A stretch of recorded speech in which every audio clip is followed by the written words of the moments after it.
ഇടുക്കിയിലെ കാറ്റും മഞ്ഞും മലനിരകളും ഉദയസൂര്യന്റെ കിരണങ്ങളാൽ 1000 വർണ്ണങ്ങൾ വിരിയിക്കുന്ന മായാജാല കാഴ്ചകൾ തീർക്കുന്ന ഒരു സ്ഥലമുണ്ട്.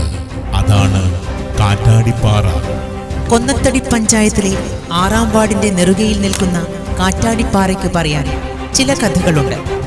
ഈ നാടിനെക്കുറിച്ച്, ഇവിടമായതിനെക്കുറിച്ച്. പണിക്കൻകുടിയും മുള്ളിരിക്കുടിയും പറൂസിറ്റിയും പള്ളിപ്പടിയും എല്ലാമടങ്ങുന്ന സർവോപരി കാർഷിക മേഖല. 2020 പഞ്ചായത്തിൽ LDF ഭരണസമിതി അധികാരത്തിലേറ്റതിനു ശേഷം ഇവിടെ വന്നിട്ടുള്ള വികസന പ്രവർത്തനങ്ങൾ കണ്ടില്ല എന്ന് നടിക്കാൻ ഈ നാട്ടിലെ ജനങ്ങൾക്കാവില്ല. ഈ കാലയളവിൽ ഇവിടത്തെ ജനതയെ പ്രതിനിധീകരിച്ച് പഞ്ചായത്തിലെത്തിയത് ശ്രീ ജോബി കുന്നക്കാട്ട് ആണ്. കോവിഡും പ്രളയവും ഏറെ ബാധിച്ച ഈ മേഖലയിലെ ജനങ്ങളോട് ചേർന്ന് നിന്ന് നടത്തിയ ദുരന്ത നിവാരണ പ്രതിരോധ പ്രവർത്തനങ്ങളായിരുന്നു ആദ്യഘട്ടം.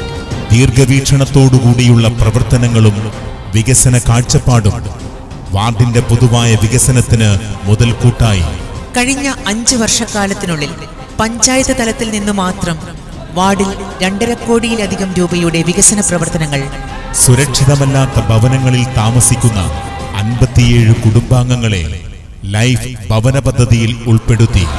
7 കുടുംബങ്ങളെ അതിദരിദ്രരുടെ പട്ടികയിൽ ഉൾപ്പെടുത്തിക്കൊണ്ട് ദാരിദ്ര്യ നിർമ്മാർജ്ജനം നടത്തി. വ്യക്തിഗത ആനുകൂല്യങ്ങളായ വീട് മെയിൻ്റനൻസ്, ടോയ്ലറ്റ്, ക്ഷീരകർഷകർക്കുള്ള പശുക്കൾ, ആടുകൾ, മുട്ടക്കോഴികൾ, പച്ചക്കറി തൈകൾ, വളങ്ങൾ, ജലസേചന പമ്പുകൾ, തൊഴിൽ സംരംഭങ്ങൾ എന്നിങ്ങനെ നിരവധി പദ്ധതികൾ. നിരന്തരമായ ഇടപെടലുകൾ നടത്തിക്കൊണ്ട് ആരോഗ്യമേഖലയിലെ പ്രവർത്തനങ്ങൾ ഏകോപിപ്പിച്ചു. വിദ്യാഭ്യാസ മേഖലയിൽ വാർഡിൽ പ്രവർത്തിക്കുന്ന മുള്ളരിക്കുട്ടി ഗവൺമെന്റ് LP സ്കൂളിന്റെ നിലവാരം ജില്ലയിലെ പ്രധാന സ്കൂളുകൾക്കൊപ്പം ഉയർത്തി. കുട്ടികളുടെ പഠന നിലവാരത്തോടൊപ്പം പാഠ്യേതര പദ്ധതികളിലും ശ്രദ്ധ ചെലുത്തിക്കൊണ്ട് അവരുടെ നൈസർഗികമായ കഴിവുകൾ വളർത്തിയെടുക്കുന്നതിൽ നിരന്തരമായ ഇടപെടലുകൾ നടത്തി. ക്ലാസ് റൂമുകളിൽ ടൈലുകൾ വിരിച്ചും വർണ്ണാഭമായ ചുമരുകളാൽ മനോഹരമാക്കിയും സ്മാർട്ട് ക്ലാസ് റൂമുകൾ അനുവദിച്ചു നൽകിയും സ്കൂളിന്റെ ഭൗതിക സാഹചര്യം മെച്ചപ്പെടുത്തി.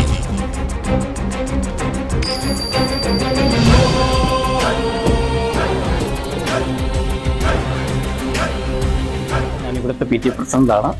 ജോബി മെമ്പറായിട്ട് വന്നതിന് ശേഷവും അതിനു മുമ്പുള്ള അവസ്ഥകൾ എനിക്ക് നന്നായിട്ട് അറിയാവുന്നതാണ്. ജോബി ഏകദേശം 25 ലക്ഷം രൂപയോളം ഫണ്ട് ഇവിടെ തന്ന് ഈ സ്കൂളിൻ്റെ മുഖച്ഛായ മുഴുവൻ മാറ്റിയിട്ടുണ്ട്. പ്രാദേശിക യുവതിയുടെ കളിസ്ഥലം കൂടിയായ സ്കൂൾ ഗ്രൗണ്ട് പഞ്ചായത്തിന്റെ മെയിൻ്റനൻസ് ഫണ്ട് ഉപയോഗിച്ച് ഉന്നത നിലവാരത്തിലാക്കി.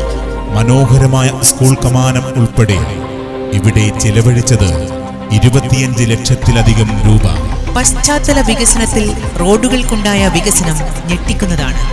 തൊഴിലുറപ്പ് പദ്ധതിയിൽ ഉൾപ്പെടുത്തി മാത്രം റോഡുകൾക്ക് 90 ലക്ഷം രൂപ, 22 ലക്ഷം രൂപയുടെ പ്ലാൻ ഫണ്ട് റോഡുകൾ. ബ്ലോക്കിൽ നിന്നും ബഹുമാനപ്പെട്ട ജലവിഭവ വകുപ്പ് മന്ത്രി ശ്രീ റോഷി അഗസ്റ്റിന്റെ പക്കൽ നിന്നുമായി 65 ലക്ഷം രൂപ കഴിഞ്ഞ 5 വർഷത്തിനുള്ളിൽ റോഡുകൾക്ക് മാത്രമായി വാർഡിൽ വിനിയോഗിക്കപ്പെട്ടത് 1.25 കോടിയോളം രൂപ. വാർഡിന്റെ അതിർത്തിയിലൂടെ കടന്നുപോകുന്ന പണിക്കൻകുടി ചെമ്പകപ്പാറ റോഡിന് 6.5 കോടി രൂപ മന്ത്രി അനുവദിച്ചതിൽ വാർഡ് മെമ്പർ നിർണായകമായ പങ്കുവഹിച്ചു. പ്രശ്നങ്ങളെയും പ്രതിസന്ധികളെയും അഭിമുഖീകരിച്ച് ഒരു സാധാരണ കുടുംബത്തിൽ നിന്നും കടന്നുവന്ന വ്യക്തി എന്ന നിലയിൽ ആർജിച്ചെടുത്ത നേതൃപാടവും സംഘടനാ മികവും ജോബി കുന്നിക്കാടൻ എന്ന ജനപ്രതിനിധിക്ക് മുതൽക്കൂട്ടായി. സർവോപരി സൗമ്യമായ പെരുമാറ്റക്കാരൻ ആണെങ്കിലും സാധാരണക്കാരുടെ പ്രശ്നങ്ങളിൽ ഇടപെടുമ്പോൾ, അവരുടെ നീതി നിഷേധിക്കപ്പെടുമ്പോൾ ചിലപ്പോഴെങ്കിലും ക്ഷുഭിത യൗവനത്തിന്റെ പ്രതീകമായി മാറാറുണ്ടെങ്കിലും ഏവർക്കും സമീപസ്ഥനും പ്രിയങ്കരനുമാണ് വാർഡ് മെമ്പർ.